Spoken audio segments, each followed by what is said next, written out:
I've sat at some executive tables where people there had no idea how to run a company at all. Being a woman, I wanted to be as good as the men around me. I wanted to be the best. I think it's about identifying opportunities when they come to you and exploiting them and not having a fear to not take that opportunity and grab it. We have Mel Simons with us today, the Global Director of Customer Experience at Dreamdata. Externally, it's about being transparent with your customer and sharing with them the challenges you have. And then from the other side of things, make it a fun place to work where people are really passionate and want to come to work. Super important to have high trust. You have to trust that your colleagues are doing the best job they can with the resources and the time they have at the moment. I hire people who come with a skill set. They're not children. They don't need to be monitored or watched or micromanaged. From my perspective, I think micromanagement comes from a manager who's insecure. But as an individual, you don't feel satisfied. You start to resent the position you're in. Opportunities aren't being given to you. That type of mindset doesn't breed success in a company, and it doesn't breed success in an individual. If you foster a relationship where your team members can share with you all the hardships they go through, then you can support them better. Welcome to FemLead, the podcast on female leadership and role models. This show aims to inspire and equip you with the tools you need to navigate your career plans. FemLead brings inspiring career perspectives and strategies to guide your path to success. Your host, Alexandra, will interview role models on new exciting topics with each episode. If you like what you hear, give us a review and subscribe to the show on your preferred streaming platform. Enjoy. Hello, everyone, and welcome to a new episode of FemLead Podcast. We have a special guest today, and as you can see, we are in the studio, so we're very excited to be bringing you this episode. We have Mel Simons with us today. Hi, Mel. How are you? Good. How are you? Thank you so much for being here. I'm great. I'm also excited to finally have this interview with you because I know it's going to be a good one, and we're going to talk about some pretty cool career advice and also strategies that you've implemented. Yeah. And for our audience, this is a very interesting episode because we are also going to talk about Mel's career in customer experience and customer support and leading teams. And currently, Mel, you are serving as the Global Director of Customer Experience at Dreamdata, where you specialize in revenue attribution solutions, empowering businesses to optimize marketing strategies for enhanced ROI. And what does that mean? Mel, you'll tell us in a second. Yeah, I'll tell you. You've worked in leadership positions at different companies. You've also worked a lot for scale-ups, technology scale-ups, such as ZeroNorth, GOODIEBOX, or Trustpilot. And you bring extensive experience in driving customer-centric initiatives and also fostering good teams setups. We are here to discuss that particular part, which is building and empowering people throughout their careers to also build leadership roles. Yeah. And in your experience, you've had a couple of them, so I'm very excited to be putting focus on that. Thank you for being here again. Let's start with something we've discussed together. When we spoke first, you told me that you were quite intentional about your career and that you've taken a strategic approach to your career progression. Can you tell us a little bit more about that? And also, how did you make those key decisions about what's next? And also, what was your strategic mindset of focusing on? Yeah, so I think as we discussed, it's, if you go into it, as I do, go into a job and you put everything into it, you want to get something back in return. And of course, you get a salary and you have monetary reward for that. But you especially want to be able to grow or develop in an area where you haven't had an opportunity to previously.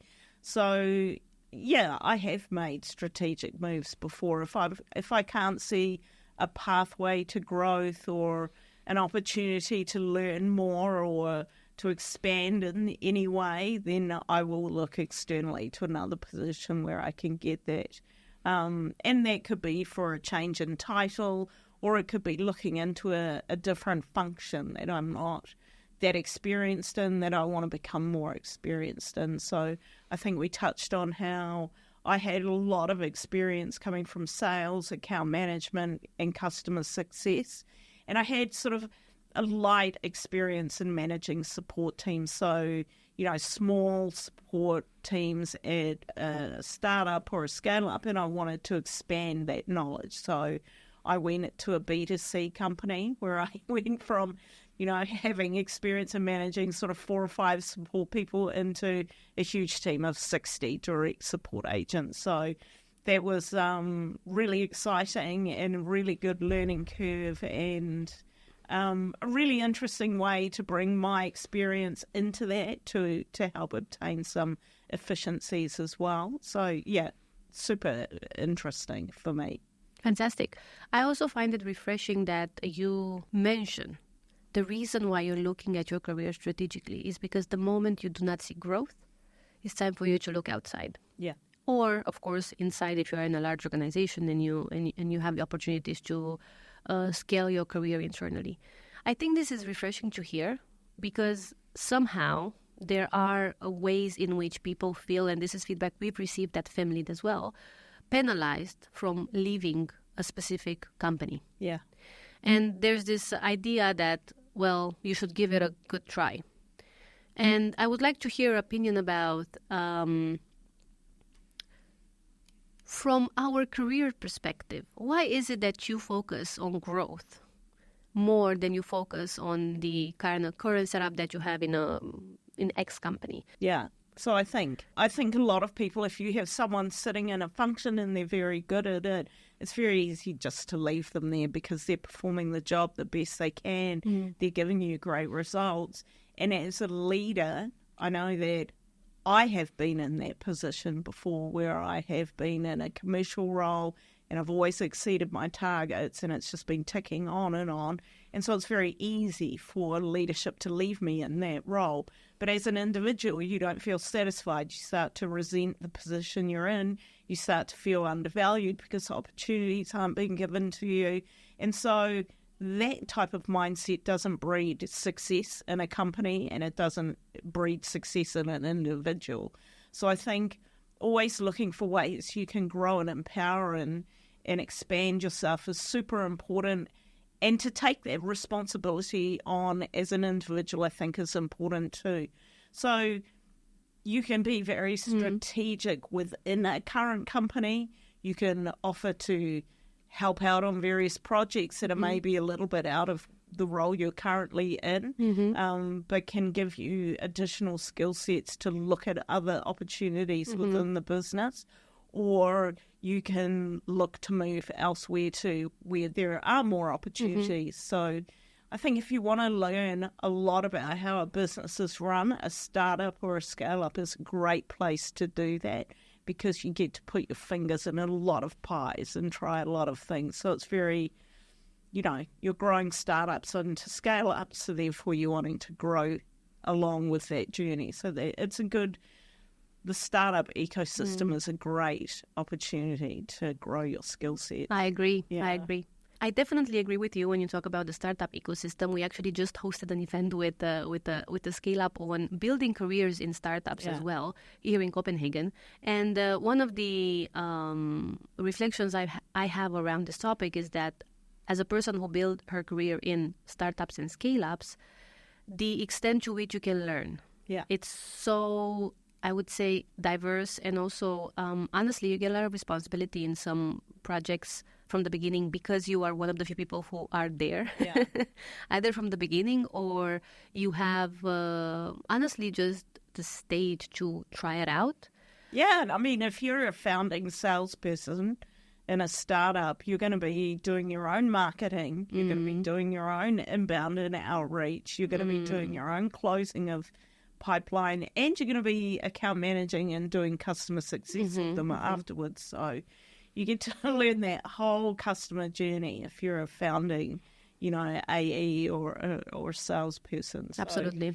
Yeah, there's a lot of opportunity to try a bit of everything in a startup. And you've had a lot of experiences in scale-ups, and I would actually be interested to know, and for the audience as well, how do you balance two aspects? One is the external customer focus, and of course feedback that you receive and all the data and all of the also interest that comes from your customers using your product, with the internal team dynamic that is crucial for sustainable growth because, like you've mentioned before, working in customer experience and customer support are support functions, basically, that ensure that the product has a good reputation, but also that you get all the data from the users, that you implement it in your product roadmap, and so on. How do you ensure alignment between these two aspects as a leader? And do you have any tips or advices for us, in order to make it even a better experience? Transparent communication, especially cross-functionally. You cannot have silos. It just will not work. You can't have a product team that's off developing a product where you're not having conversations with them. So I think it's really working cross-functionally to provide feedback in a structured way as well. So you want to have tangible data. You don't want to be running on feelings like, I feel it's hard for the customer to do X, Y, Z. You need to have proper factual data. Absolutely. And so you need to start gathering and collecting that, and you need to feed that back to relevant teams within the business. And you need to do it in a nice way. I'm a strong, strong believer that the service we provide to our customers should be the same as the service we provide to our internal colleagues, because they are our internal customers. So if you want someone from a product team or from the marketing team or sales or any of those teams to assist you or help you with something, you do everything you can to facilitate that, so that they just are coming in sort of rubber stamping it at the end. It's exactly as you would deal with an external customer. You wouldn't put a lot of demands on an external customer. If you want something, you would do everything you can in your power to help facilitate that. And so you should treat your internal colleagues with that respect as well. Mel, you have a lot of experiences from your career, and what I'm hearing is also that throughout your different roles, you learned a lot in each vertical, and you kind of bring them all together in this episode, for which I'm excited, because you mentioned a couple of important points, and transparency, communication, also alignment, very important. Yeah. What about clear problem definition? Because when we talk about customer experiences and your internal and external customers, there's usually a problem, an issue that needs to be solved, or an area for development, an opportunity, an improvement area. And problem definition is essential for also effective problem solving. Yeah. So how do you ensure that you have clarity in defining the problem or the issue? And also, usually what steps do you take to address those? Yeah, and this was an interesting thing, because I think I had some really good training in when I was working in the fintech space, and also at Trustpilot with my wonderful product team who was there, who I also get to work with today, which is great. And it was about really defining problems very, very clearly. What is the problem? Is it reoccurring? What is the data behind it? What is the impact on it? And being really, really definitive about reporting it, be it a bug, be it feedback from a customer, just whatever it is. And then when I went to GOODIEBOX, then it would be the way they would define a problem is, this is broken. And I'm like, what's happening? Well, it doesn't work. And it's like, you can't really solve anything unless it's really defined. And so I really had to train a lot of people on collecting data to support what you want solved. So making sure you have hard data about what is happening. Is it a reoccurring issue or intermittent? If it's intermittent, can you recreate it? And collecting all sorts of data. And I mean, a perfect example is at GOODIEBOX. We had one night, 20,000 tickets come in from one of our markets. And going at the start of the day, it was they were going through tickets, and it was about box not being delivered. So they said, the box isn't being delivered. We have to contact the courier and sort it out. There's a massive drama with that. But actually, I bought a sentiment analysis tool that would scan all the tickets. We implemented that. And looking at that, it was actually, there was a broken product in the box. So it's just, you can't go on a feeling and you can't presume. You actually need to collect data to support this problem and issue. And then if you are going to take a problem or an issue to someone, maybe come with a suggested solution or a way that could work better, just to start that solution and problem-solving conversation. So instead of just coming with a lot of problems, try and come with some solutions as well. That takes me to my next question, which is, what does it mean to be a global director of customer experience at Dreamdata? Because I think people are curious about what does your role entail and how your day-to-day high level looks like. So I think we're a startup. We're trying to scale. We're trying to grow. So I think at the end of the day, it's about building the framework and the processes and putting that in place to enable hyper-growth. So everything that we do, we should be able to do with one customer or 1 million customers, essentially. So and also do it in an iterative fashion. So if you come in and you try and reinvent the entire wheel and set up some hugely advanced CX setup with all sorts of tools and that sort of thing, it's too premature. So you need to think about what are the first steps you can take to put some process in place. And one of the first things we did was we put in, when I started, if I asked how do you onboard a customer, people would say, I don't know, it's different for everyone, which of course is a startup nightmare. It's not scalable. So I was looking at actually what does it take to onboard a customer and what are those steps that we have to do and how can we put a first iteration of that piece in and get that working, and then just looking at incrementally improving as you go continually. So that's the sort of operational side of things. And then from the other side of things, make it a fun place to work where people are really passionate and want to come to work and have fun and really love spending time together. That's super important. Like, I want my team to have a blast when they're at work, because then they'll want to work with each other and then they really support each other. Is that what, because one of my next questions is, how do you ensure success when it comes to collaborating within the company?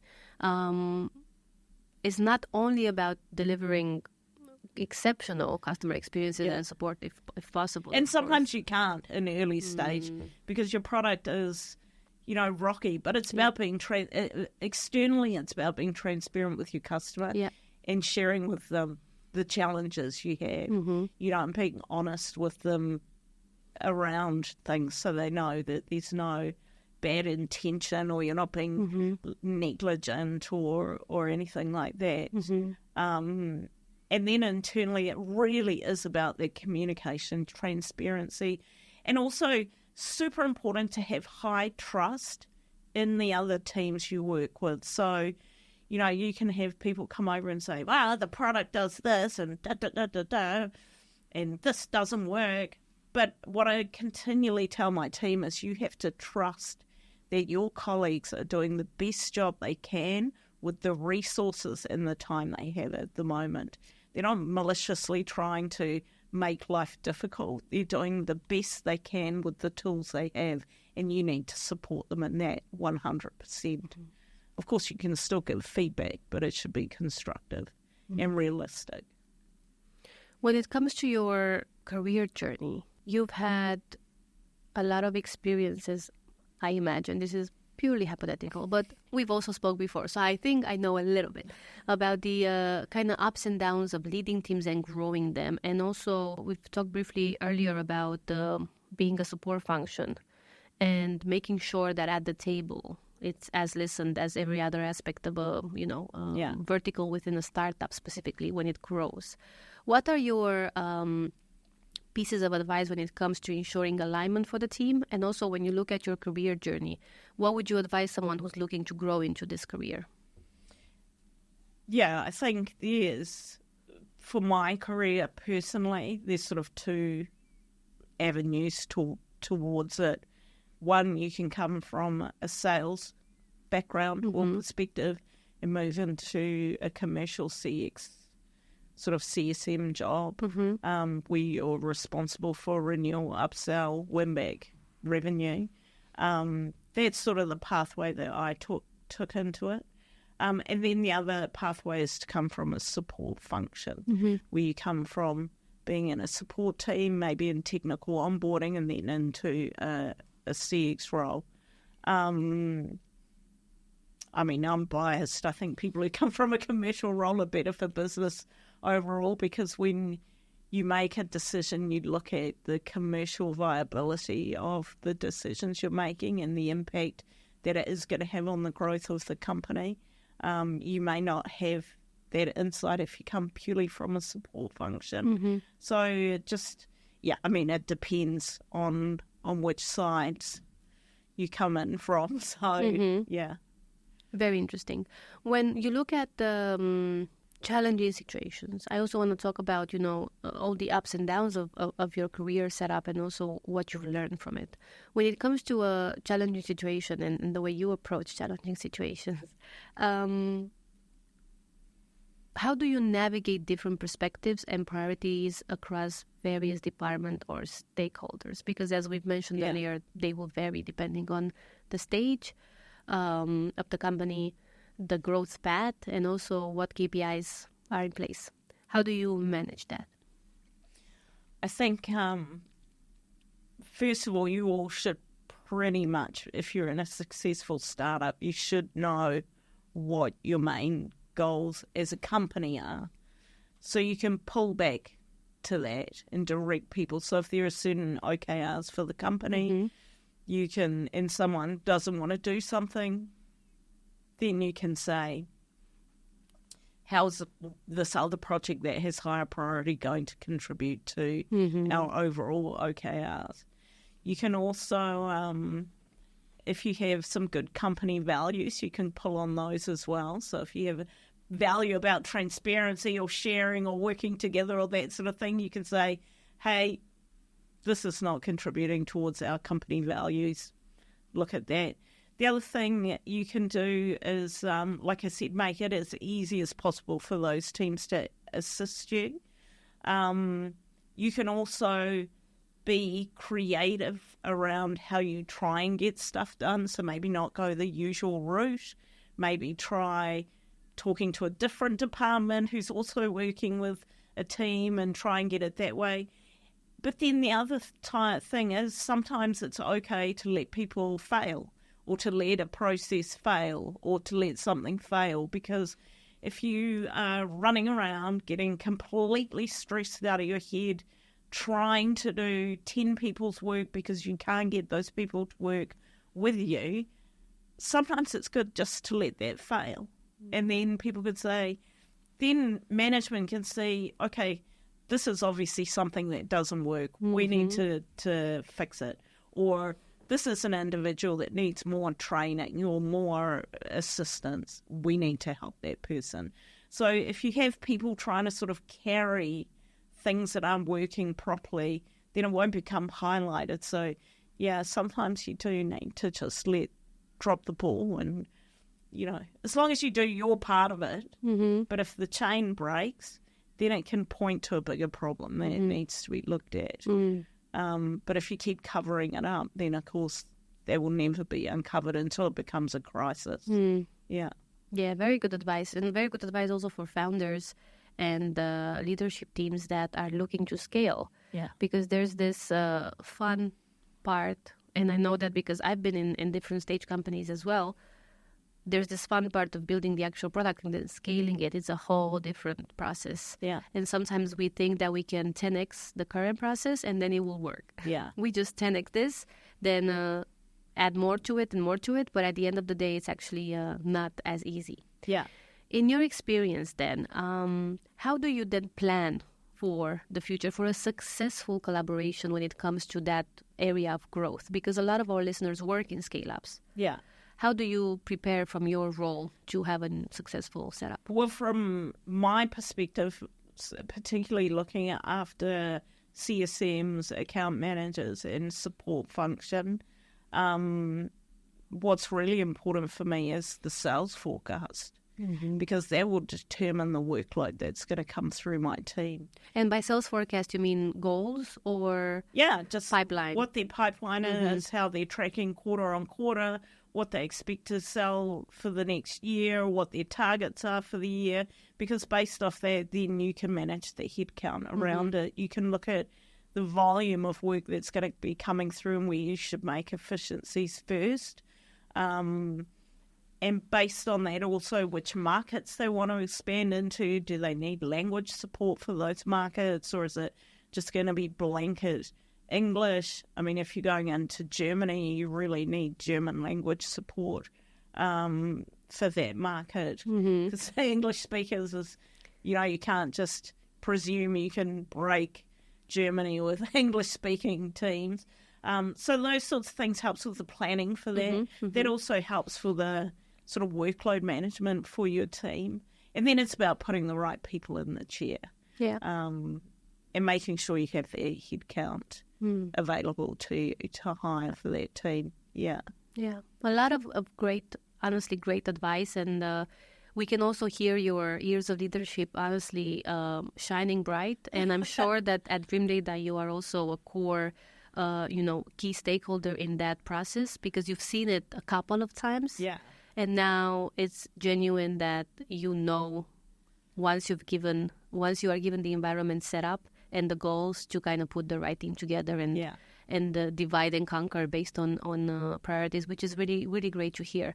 When you look at your leadership role, what are then some practical steps that you take to support the professional development and success of your team members? Because you have to focus on growth and business, but you also want people to thrive. What do you do in this setup? First of all, I hire experienced people. Okay. So I hire people who come with a skill set. They're not children. They don't need to be monitored or watched or micromanaged or, hovered over. I also try and build a really good trusting relationship with them, where we talk about not just what's happening in work, but also what's happening in their lives, and where they want to be and what their goals are and what they want to do in the next 5 or 10 years' time. I have one-on-ones with my team, and that's not my time to tell them how to do their job or what they're doing.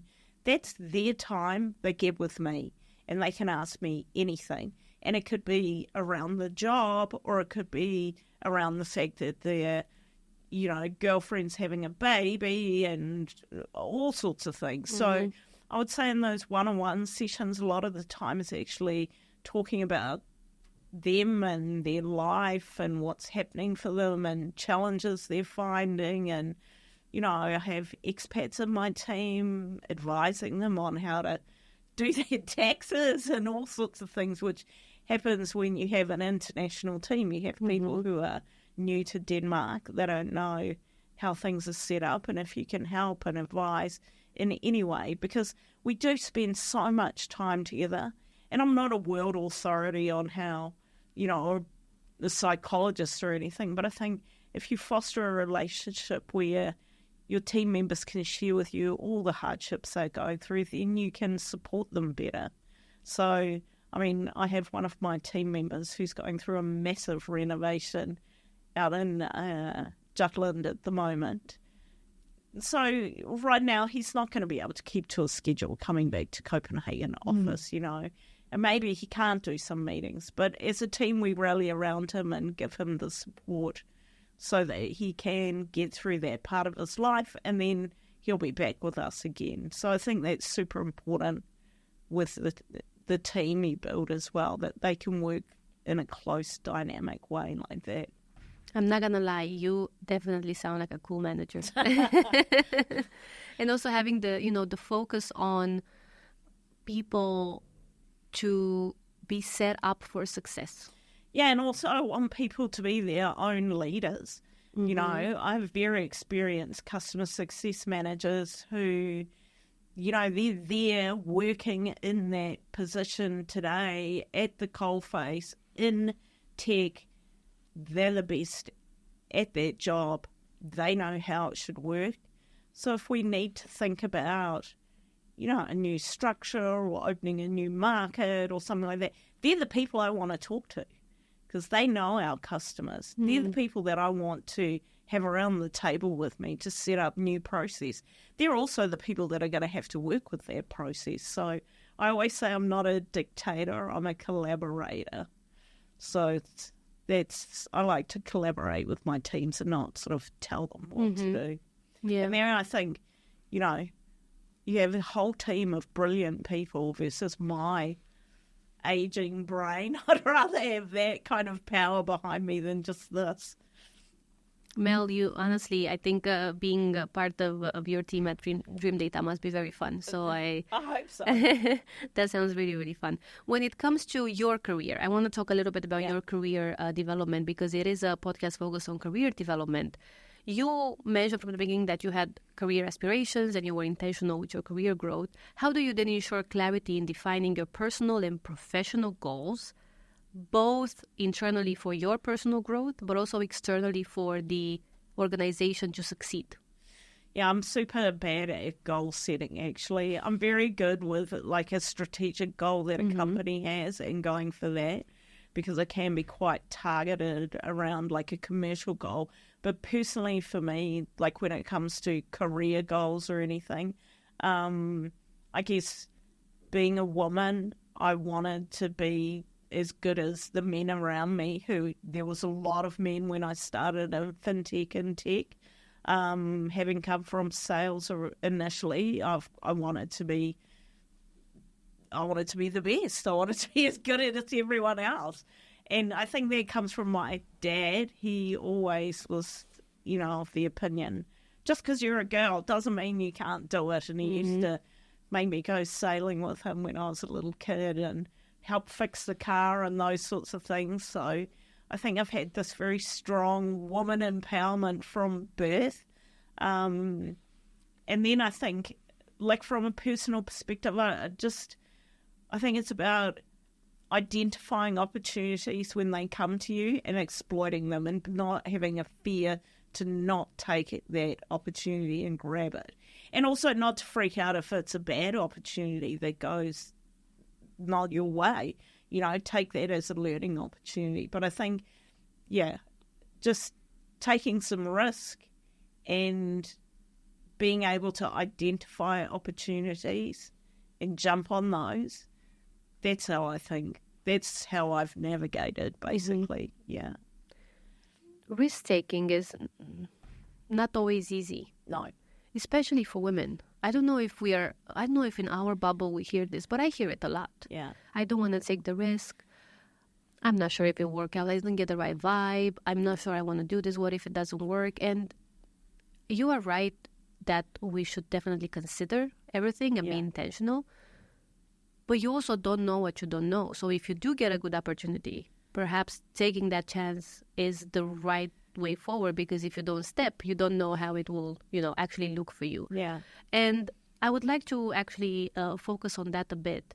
How do you find then the right mindset to go for it? Is it something that it's your gut feeling, or do you actually kind of make a pros and cons list? How do you look at it? I never make a pros and cons list. Okay. I don't think I would take half the opportunities if I did that. But I think it's something from when I was a kid. I was like, I'm actually what you would call a self-taught extrovert. I actually used to be terribly shy as a child. But a really tough, executive level dad. He was a CFO and very business, and I was the firstborn, and she's going to go do it, get out there. And so I sort of learned how to be an extrovert. And I think, as a 4-year-old child, being painfully shy and being told, if you want to find out something, you need to go ask the person, then I just wouldn't think about it. I'd just go and ask the person. And I just think about things that I've done in my life. I just have thought, I'm just going to go for it. And, if I can't do it, then no one can do it. So let's give it a red hot go. Let's give it a good shot. I mean, I moved from New Zealand to Denmark a lot of people would think that was kind of crazy, but I didn't really think about what if it didn't work. Or I think at the end of the day, if you have a roof over your head and some good people around you, then nothing's really a risk. Yeah. Mel, it is up to you. And you've just given us some examples of how you focus on your career, but at the end of the day, it's your decision, and it's also your risk-taking that will take you to the next step. Yeah. And if it doesn't work out the way you envisioned, you'll learn something. And I feel that's something we should definitely emphasize. The learning part is equally important as actually getting the next title. Yeah. Without it, you won't be able to necessarily enjoy actually the experience of having a new job, because you're going to think about the next one and the next one and the next one. Yeah. And I'm very interested and intrigued by the fact that we spoke about it from the beginning, that you planned or had a strategic approach about your career. And one of the, honestly, questions I would like to ask you about that is when it comes to reflections, looking back, were there like big milestone when you were like, okay, now I'm ready for the next big thing? Or did it all come kind of as a next step? No, I think actually the next steps were like a push a bit out of my comfort zone. There were moments where I thought, could I do this job? Could I really do it? And then I sort of reflect and go, yeah, I can do it. I'll give it a good hot go. And then once you get in the position, sometimes I even realised I was more qualified than the people around me, which really taught me to, not be so harsh and judgmental on where I think I should be in my career path, because I've sat at some executive tables where they had people there had no idea how to run a company at all. Absolutely no idea. And then I've sat around tables with brilliant people who I've learned a lot from. So, yeah, it's surprising how many people are sitting in those top tables who really potentially shouldn't have been there, and some way or through some reason they've managed to get there, and they're actually a lot more smarter, qualified people under them who should probably take their place. I think this also speaks back to the sort of leader and leadership role required to a certain stage growth of a company, because definitely in startups we tend to see more founders and co-founders or initial team progressing through the ranks. And then in other large companies, we definitely see more professional leadership coming in that focuses more on the transformation, the vision, the implementation of the strategy, and not necessarily on how the strategy looked 5 years ago and what changed from then, but like what's forward. And on that note of kind of planning, I actually really wanted to ask you this question about, planning and taking the next step during your day-to-day. Do you think about that? Do you think about, for now, this will be a good time building this, and at some point I will get the next opportunity? Do you think in terms of balancing that day-to-day activity with, okay, this will help me in 5 years achieve that particular set of skills? Yes and no. Should we? I think it should always be in the back of your mind where it's going to lead you. So, you can be very satisfied in your current position and, building stuff and having quite a good time. But I think you should think where your next step is or where you can go. So if you're working in a startup that's doing an expansion somewhere into new markets or new product offering, how's that going to impact you in your role, and is there an opportunity for you to level up or to grow or expand or move into your next sort of part you want to be? Absolutely, yeah. But it's a very good thing to but consider. It should always be in the back. For me, it's always in the back of my mind. An expansion within a startup, where am I going to land once this has been executed? It goes back to taking ownership and kind of planning your own kind of journey and path. Yeah. And not letting things happen and then I'll see where I land, but more like where will I land? Yeah. What are the opportunities if I learn this set of skills? And I think that's honestly why I asked you. I was like, how do you think about it? Because it is... And it just means you can be strategic through your daily work that you're doing in order to get you in a favourable position when something is going to happen. Exactly. Yeah. So then it gives you more also context to your own decisions day to day. Yeah. Not just following and going through the flow, but actually knowing I'm doing this because I'm aiming to gain that set of skills or aiming to get that sort of leadership and learning from this leader and so on. Yeah. So very, very good reflection. And I think people should really listen and observe what's happening around them because you will learn a lot from what's not said versus what's actually told to said to you. What do you mean by that? Just look at the relationships between people who... I mean, I'm a professional relationship builder, having come from a sort of account management, relationship, CSM type background. So I'm always looking at the dynamics of how people are working together, what is happening, how people are behaving, which groups are sort of interacting with each other more, who are the people being pulled in on various projects, why do you think they're being pulled in? Like just always looking at the lay of the land, I guess. Very good tip, yeah. And also that's part of being personally strategic, I think. You know, so if you think something weird is going on or, why is that person suddenly in these meetings? You know, sort of think about those sorts of things. Exactly, yeah. Connect the dots and think a little bit outside of the current setup, but like very, very good point. Be strategic about it as well. Yeah.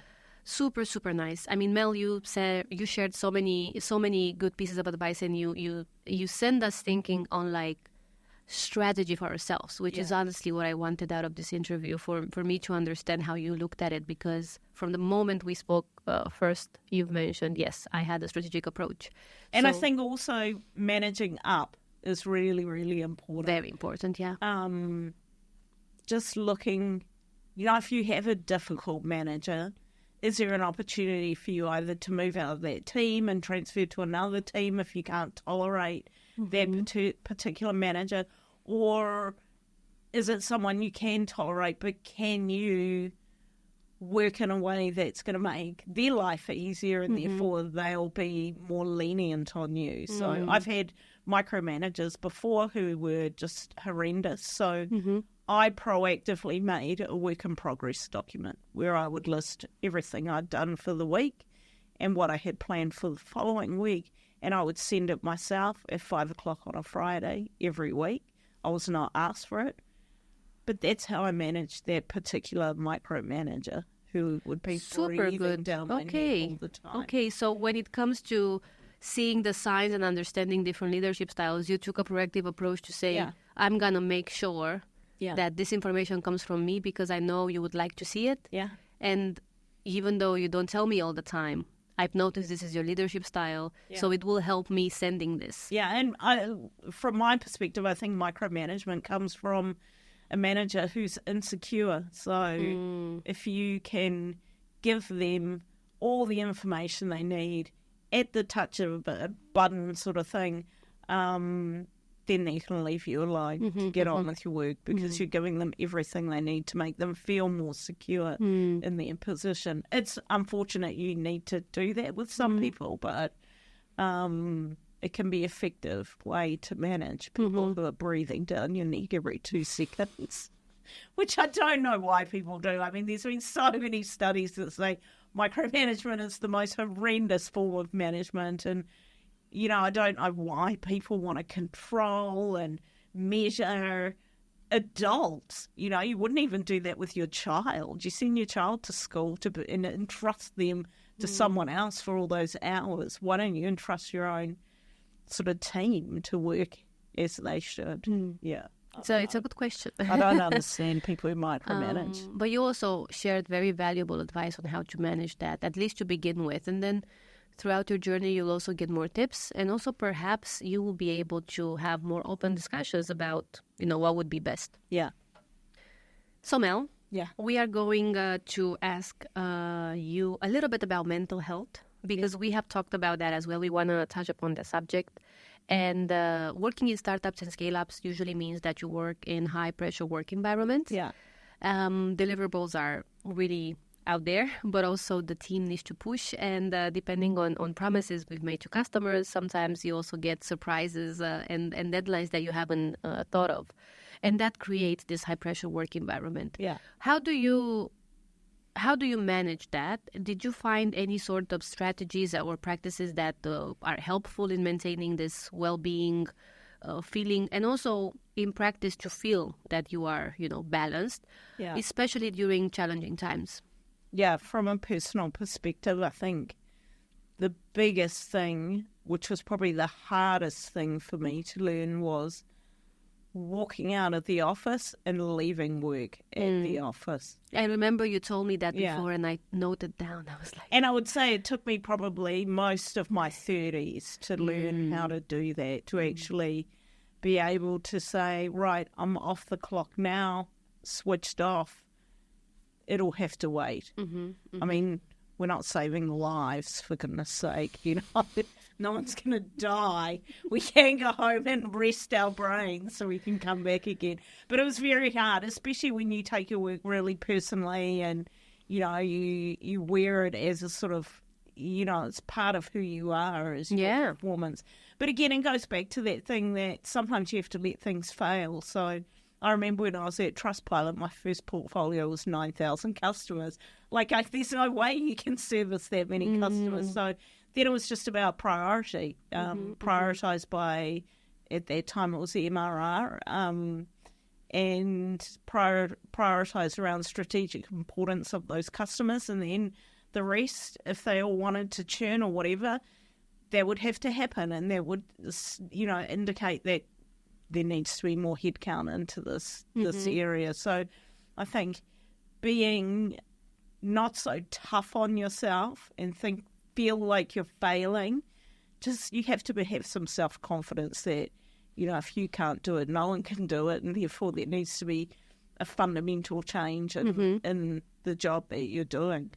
And then, leaving as much as you can at the door when you leave. That's tough.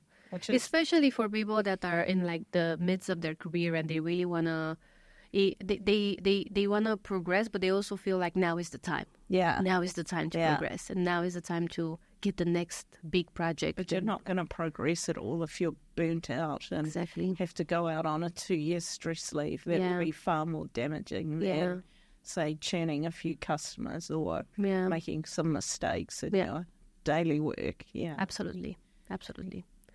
Okay, we don't want to end on this note. No, that's a bit depressing. We want to end on a happy note. So we're gonna close this interview, Mel, with the final 5 fire questions. And these are questions that we're gonna answer with your recommendations for the audience. And usually we use the same questions. So I'm gonna start with the first one, which is, what is one book that really influenced your approach to leadership and you believe everyone should read? It's not a book. It's actually, there is a book. It's David Marquette. He did a TED Talk on greatness. You can actually Google David Marquette, submarine captain, and you'll find it on YouTube, a very short video. But it's basically from his book called Turn the Ship Around. And he was a Navy captain of a nuclear submarine. And it just talks about his sort of instincts, his overcoming his own instincts to take control of situations and turning it around and giving the control to his team and letting them be their own leaders. And I just think it's a great leadership philosophy. Great. Okay. Yeah. So Google David Marquette, Turn the Ship Around. Fantastic. And you can find a very fun little fast cartoon thing that sort of goes through it. Yeah. Can you share then with us what is the best piece of advice that you have ever received? That you can do anything, put your mind to. That the biggest barrier you will ever come up against is your own self-doubt. And then a fun little thing that our CEO Lars said. He said that nothing is hard. It's just work. Mm. So that's from our CEO at Dreamdata, which I think is very true. Yeah. It's not hard. It's just a lot of work. Yeah. If you're willing to dig in and give it a go, then, yeah, you can do great things. Yeah, absolutely. Yeah. Absolutely. It's not, I actually really like that because it's not necessarily about the fact that you cannot achieve it, but it requires effort and impact and, action. And sometimes we believe that only because we started something, it has potential to become great. But if we don't put this consistent work in it, it's just not going to grow. And also, depending on your skill level, if you're not very skilled, obviously you have to put in a bit more work, but you can still achieve it. Mm-hmm. So it's, I Very think good that's very nice. Thank you, Lars. Who is your role model and what qualities or achievements do you admire in them? My dad. Yes, I have heard that throughout the interview. Yeah. He's probably one of the smartest people I know, which makes him one of the most difficult people as well to have as your dad. Very high standards, and you can't get anything past him. But he has, he's incredibly smart. He's very strategic. He's driven. He's retired now, so he's probably not as driven as he was. And he's resilient. And the other thing too is he always protected us as his family first. And so although he was, he has been a risk taker, it was always with consideration for us. And that's what was most important to him. So I think being able to be so driven and smart and strategic and all those things, but at the same time make decisions that, the thing that was the most important to him is his family, that I think is a nice balance. Absolutely. Yeah. Very, very nice. Thank you for sharing that. If you were now to pursue a completely different career path, what would you choose to do? A professional sailor. A professional sailor? Yeah. Oh my God, that's really fun. And that also goes a bit to my dad, growing up sailing with him. It really is my happy place, is out on the water. It can be a very stressful environment, especially when things are not going your way with weather or conditions or whatever. But it really makes you focus. It makes you focus on the task. You can't be stressed. You have to put everything aside and you're just so focused on solving that problem and getting to where you need to be because your life depends on it. So it cuts a lot of the crap away and really gets you to focus on the job at hand. And also, I've grown up on boats and love sailing. If I could have a dream career, it would be to be a professional sailor. That's fantastic. I picked up sailing in the past few years, but I didn't think about it like that. Yeah. So it's actually a great metaphor also to life and how focused this particular experience makes you feel. Yeah. Very nice. Okay, Mel, the last question then. If you could swap roles with someone for a day, who would it be? In my company currently? Yes, but also outside. In general, it can be anybody. Oh, but then I would say I'd swap with a professional sailor. Exactly, yeah, you can. But if it was to be within the business that I find myself in the tech arena, it would probably be with like a software engineer. Okay. Yeah. Why?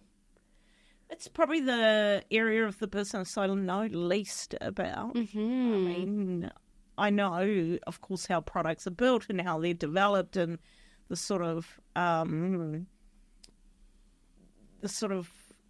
barriers to doing various things because of product and stuff. But I actually would love to see what they see when they peel back the code and what challenges they face and, really granular sort of detail and see how much code it takes to make something. I'm sure that if you ask someone at Dreamdata to show you the code, they'll be like, okay, let's do that. Oh. Honestly, our product and engineering team are they're like super brains. So I'm sure they don't want me hanging around them. What does this mean? I'd be like, oh, go away. But thank you so much, Mel. Honestly, it was really a pleasure to have you here. Thank you. It sounds like you're honestly a great manager and you work for a great company. So I look forward to following your journey. I look forward to following Dreamdata and also to hear all the cool updates about the product and about your career as well. Yes. Thank you again for joining Family. I hope you had fun. And I Yes, hope it was a good absolutely. experience. And I'm excited to see where your career goes too. Thank you so much. Yeah. No pressure. And thank you everyone for following us today, for listening to this interview. And we hope to see you at our next interviews listening to female role models. We hope you've enjoyed this episode of FemLead Podcast. Share the news with your friends and follow us on social media at FemLead Podcast everywhere.